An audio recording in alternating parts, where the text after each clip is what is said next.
evening on the 24th of December. He gave her to some nurses and went home. Her mother was unconscious at the time, designedly so. Several hours afterwards, slightly intoxicated, her father drove to the hospital from a holiday party, late to his daughter's birth. The party had been at the bank where he held, with a lovely indifference, a position as his father-in-law's loan manager. When Bud Tilden first held his daughter, so pink and gold, so solemn and poised and earnest in his arms, he christened her Princess. And Princess he always called her until his death years later when, again slightly intoxicated, he died with the same careless nonchalance that in his youth had been so charming. That first night, as he kissed the infant girl, her perfect nose wrinkled in displeasure, and she turned away from the woody smell of his cigarettes and bourbon. Her father laughed in his sweet, easy way. "The princess doesn't like it, do you, honey?" And he tapped her nose with a tan finger. The following dawn, in Montgomery, Alabama, the boy, John Montgomery King, was born prematurely in an emergency room. His mother gave him her family name, which was King, and the middle name, Montgomery, because of the bus boycott in that city, led by a young Baptist minister not much older than she was, and with the same last name. Martin Luther King, Jr. wasn't Deborah King's kin. Her people lived in North Carolina, his in Atlanta. But whenever she saw Dr. King, she felt so proudly related to him that her heart beat like a great drum against her breast, and a wordless shout rushed uncontrollably out of her, so loudly that it frightened people.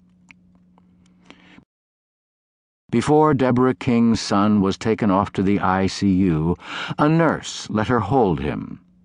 As the infant stared up at his mother, his cloudy eyes almost crossed in their fierce fight against confusion, she told him in an angry whisper, "Fight for me." And she pressed her lips over his tiny lips and blew air hard into his tiny mouth. Then she kissed his hands, which were so diminutive they couldn't reach around the thin finger they clung to.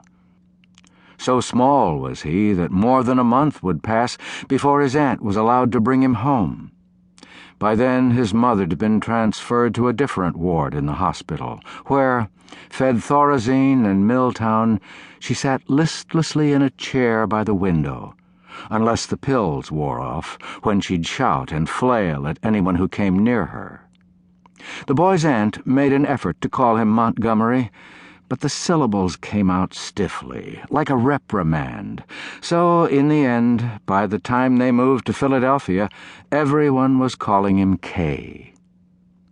Everyone in Noel's hometown of Moores, North Carolina, except the girl's father, called her Noni.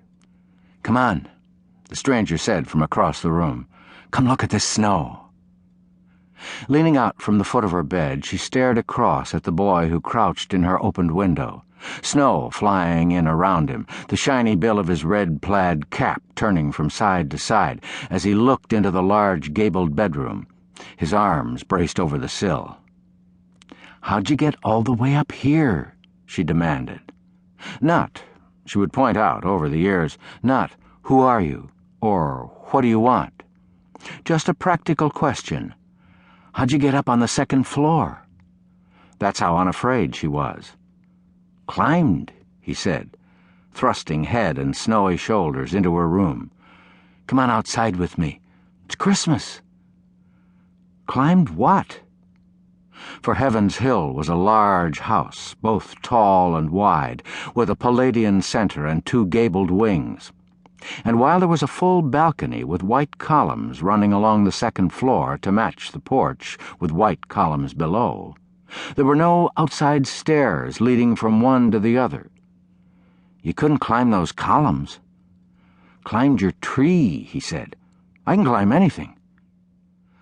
Annoyed by his vaunt, as all of their lives she would be exasperated by his impenetrable